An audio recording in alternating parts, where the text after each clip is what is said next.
जी। हेलो आइए तो सम्मानित आकाश डीजे कालकन धाम निवासी इनकी तरफ से जान से खुश होकर 20 रुपए का इनाम पारित किया था। हेलो जी, कहाँ हो जी? जल्दी आवा हूँ।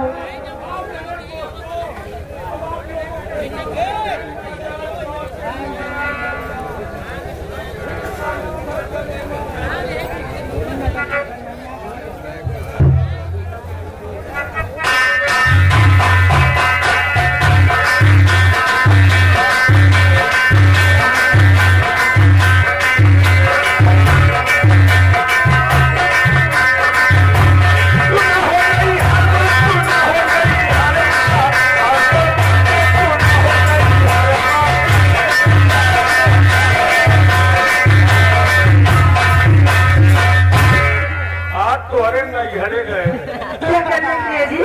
आपन माटी दिए साली बारी होती है, बात की जब होती है। अरे पागल, वहाँ हम घूमने के लिए गए तो क्या हुआ? तुम्हारे नजरे बड़ा उल्टा काम होता। क्या उल्टा काम हो रहा था? हाँ, कौन सा काम उल्टा हो रहा था? कहा धरती पर से अच्छा। और बदलवा भी गए। अरे मीना जी, कहीं धरती बदली और बदल भी पाए? अरे नजरे में उल्टा पोछा, नीचे से पानी ऊपर न जा। तो क्या हुआ? कहा धरती पर से और बदलवा भी गए। अच्छा। अरे बिल्कुली ने अरे घर साफ सुना।